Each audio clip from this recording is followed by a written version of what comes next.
There are very few things that will erode an organization faster than a lack of trust. If you don't trust your boss, get out. I mean, just get out. If there's no trust, there's nothing. You can't build on anything. It's the foundation from which everything is built. Top leaders, meaningful conversation, actionable advice, bulldoze complacency, ignite inspiration, create impact. Produced by Southwestern family of companies. This is the Action Catalyst. He has been called the Apostle of Appreciation. Chester Elton is his name, and he is the co-author of several New York Times bestsellers. He is also a Southwestern Advantage alumni, sold books door to door when he was in college, and just an expert in the marketplace on appreciation and creating workplace culture. And so, Chester, thank you so much for being with us. Thanks for calling. So one of the things that you say right up front, which I just think is so true, is that there is not nearly enough emphasis placed on the value of culture. Sure. We had done a lot of work rewarding and recognizing employees in the workplace. And we've had a lot of really interesting, a lot of research or case studies about, you reward people and they'll give you their better effort the next time. Or there's higher engagement, lower turnover, and so on. As we talk to top leaders, they'd say, listen, there's no question we need to appreciate and engage our employees more. And we need better teamwork at your silos, to get things done. But at the end of the conversations, they say, but if we don't get the culture right, it doesn't matter. It's almost one of those things where you say, I know it when I see it. And Phil, what we wanted to look for was not only great case studies and examples of high-performing cultures, but we wanted to find out what were the common elements. Could you build a model around that would then be transferable to other organizations? So predictable that were absolutely transferable, that could help any business anywhere be better today than they were yesterday. Got it. Okay. You say that the secret of moving a business forward is getting your workplace population to differentiate you.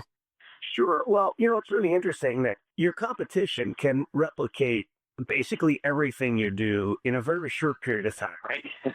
They can replicate your products, your suppliers, your commission structure. But what is really hard to replicate is that culture.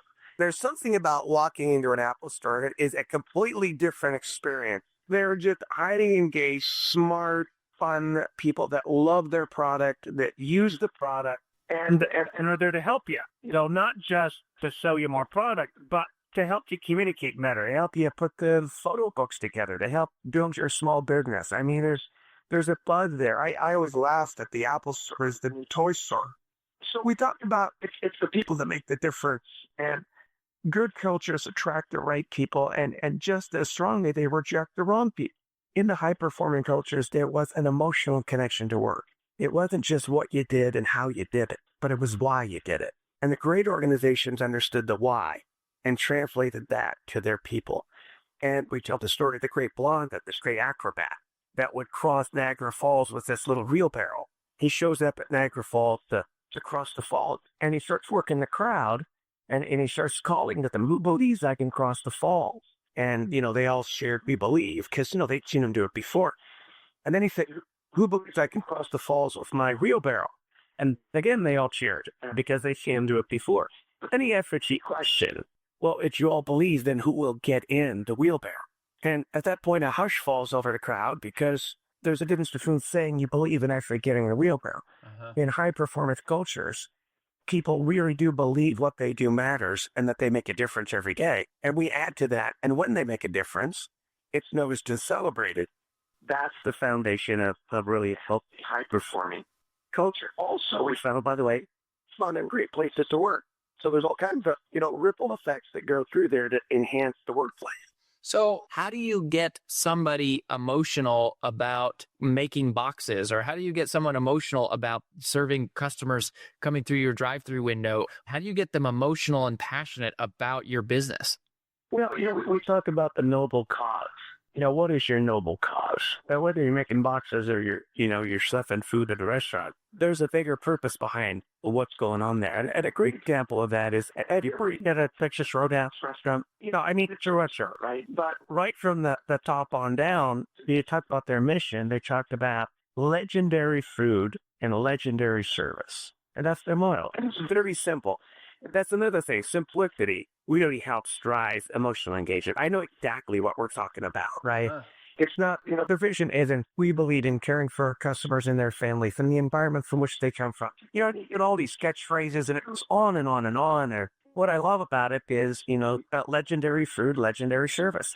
And so they really pride themselves on creating this, a legendary experience for you and your family. Restaurants are where memories are made, and they get that. And so everything around that experience, they want to be legendary. From the way that you're greeted at the door to the way they carve their meat. And the other part is that they want to make it affordable. They think it's an experience that every family should be able to have. So they talk about things being legendary, where the servers can go to the cook and say, look, you put this plate out here. It's just not legendary. Can you try again? And nobody takes offense because they're all in it, to create that experience. Now, when you talk about legendary experience, here's what Texas Roadhouse understands, and it's that the customer experience will never exceed the employee experience.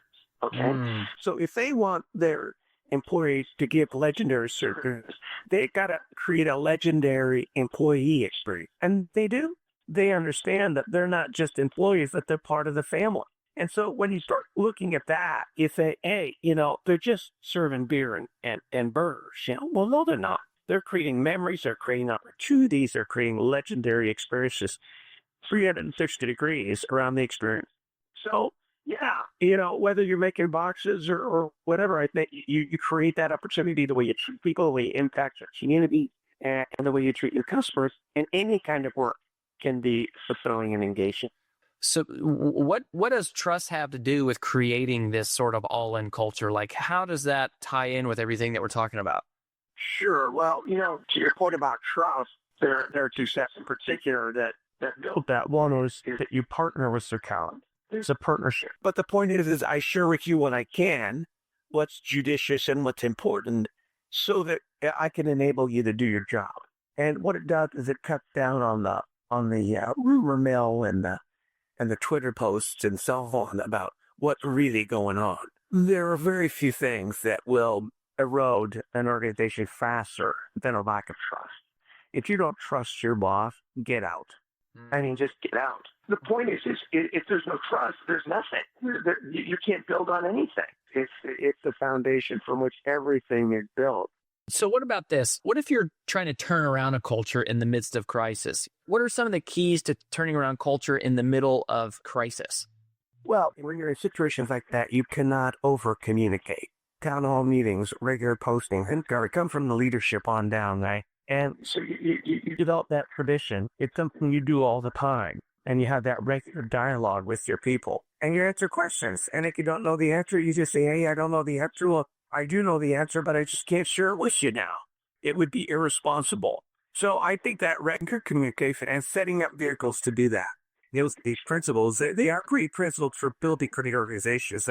A lot of these principles apply to your personal life as well. We talk about rooting for each other, which we didn't get to today, how we encourage each other and share for each other. That's an important element at work, but it's an important element in our personal lives, Well, best to you, and thanks for being on the show. Yeah, take care. If you enjoy this podcast, please make sure to subscribe. And to stay updated on everything that the Action Catalyst is up to, make sure to follow us on Facebook and Instagram at Action Catalyst Podcast and on Twitter at Catalyst_Action. And thanks for listening.